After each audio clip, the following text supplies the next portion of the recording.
Hi! I hope you're having a great morning or evening or afternoon or whatever it is for you. I'm so sorry I haven't made a video in so long. I just finished high school. It's 2021.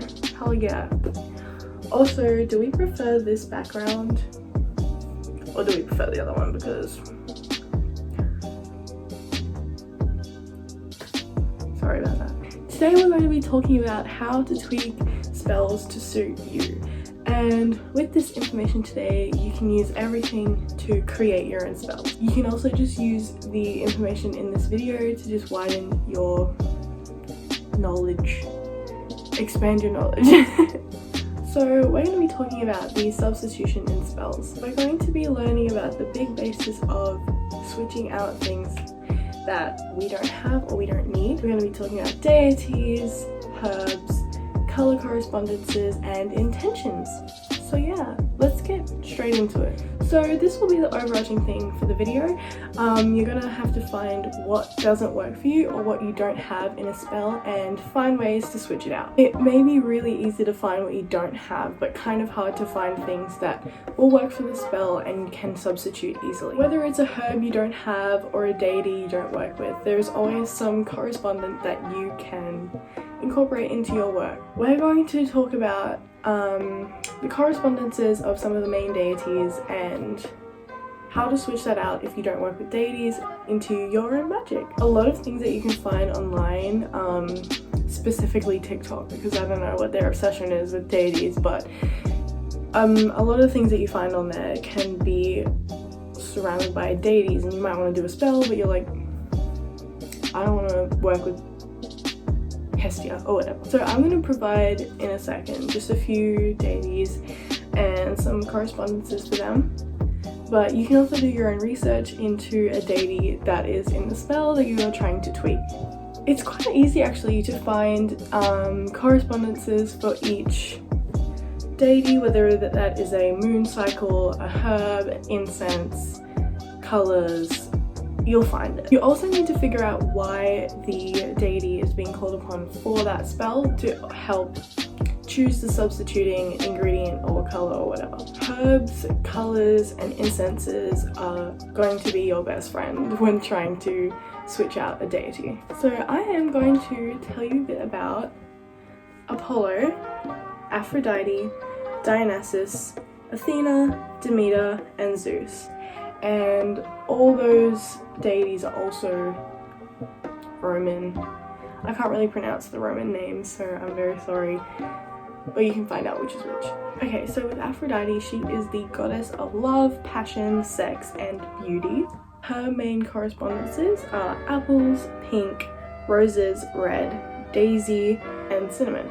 So you can use these as herbs, colors, incenses. I know that you can get, pretty sure you can get cinnamon incense, I don't know. Alright, Apollo. He is the god of music, art, poetry, and medical knowledge. Apollo's main correspondences are mistletoe, wine, amber, sapphire, and just incense.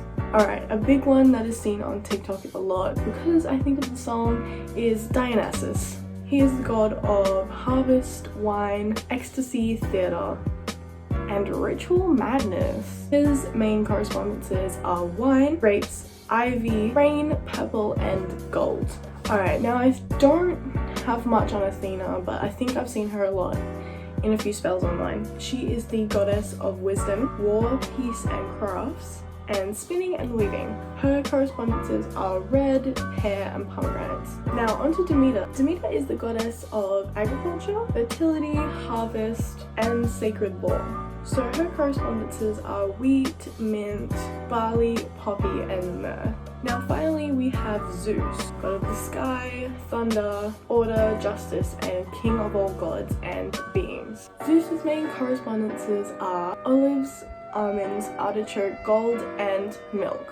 So with all this information provided, you can use the color correspondences, you can use the herbs, you can use the incense, or you can just use the intent. We'll get on to intent stuff later.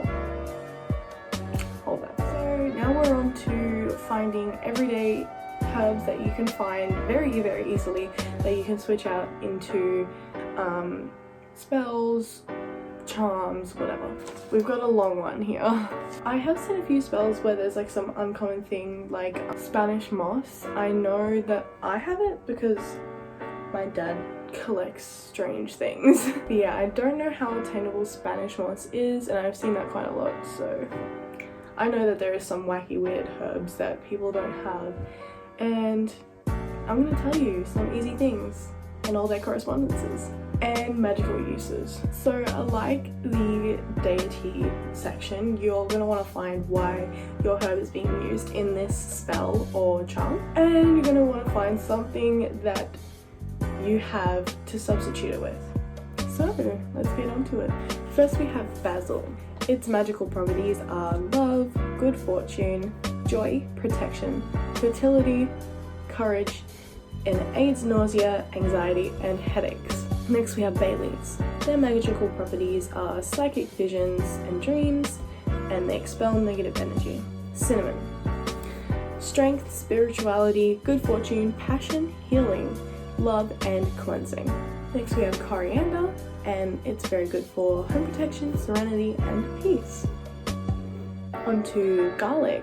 Purification, protection, circulation, and immune boosting. Now we're onto ginger. Self-assurance, sensuality, aids nausea, power, and anti-inflammatory. Now we're onto lavender.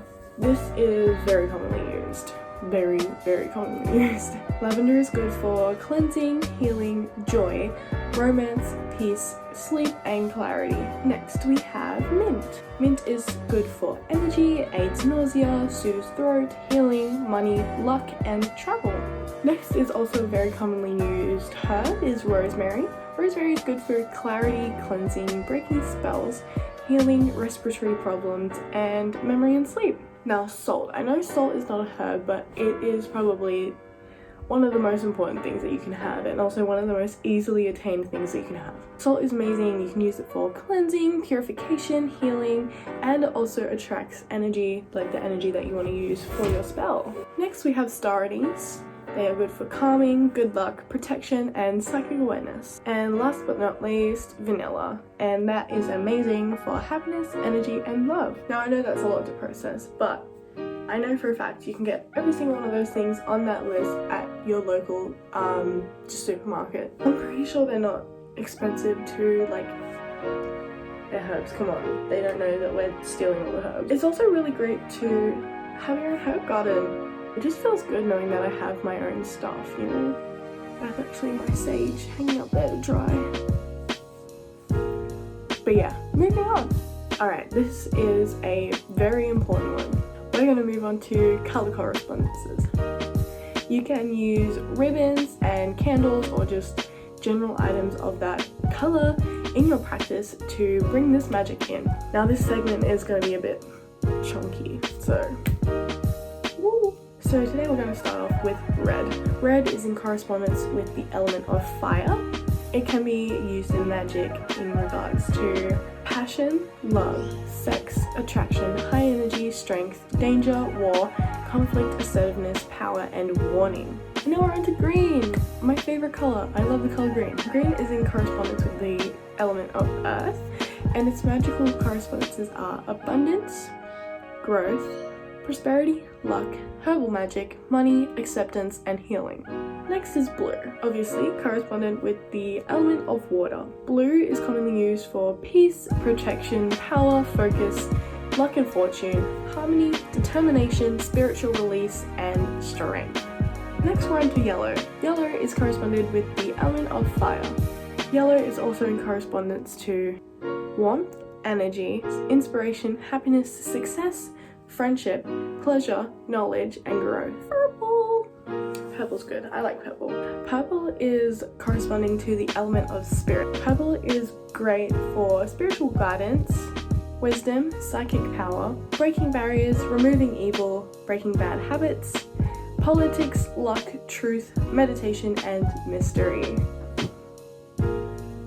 Next is on to black. As you can tell, I like black. Black is also a really commonly used color in magic. Alright, so black is commonly used for wisdom, protection, safety, banishing, reversing spells, scrying, defense, pride, removing curses, power, grounding, and knowledge. Next is white. White is also commonly seen in a lot of magical practices, and it's just like an all-around good thing to have, like a white candle. It's good to have. White represents all of the elements and is good for purity, wholeness, peace, good, cleansing, innocence, balance, truth, spirituality, raising vibrations, wishes, and healing. Now we're on to our final two colors. We've got pink, which is for romance, love, passion, care, peace, tenderness, kindness, friendship, nurturing, femininity, and relationships.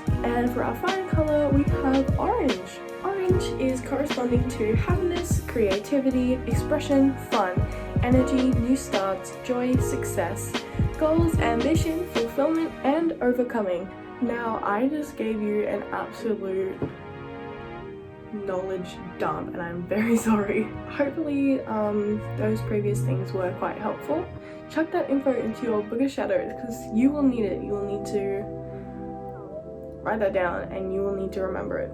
Or not, I can't tell you what to do, it's okay. Now, last but not least, we are going to talk about intentions. Personally, I think this is the most important part of magic. There is multiple ways to get your intention out there into the world, but the most important thing to do is to believe in your intention. You don't even need the herbs, the colors, the deities, the candles, you don't need it. Manifestation and intentions can be enough. One really great way to get your intention out into the world is meditation. You don't really need any herbs, really, unless you want to meditate with your corresponding herbs and candle while you consider your intention. Another really great way to put your intention out there is by chanting.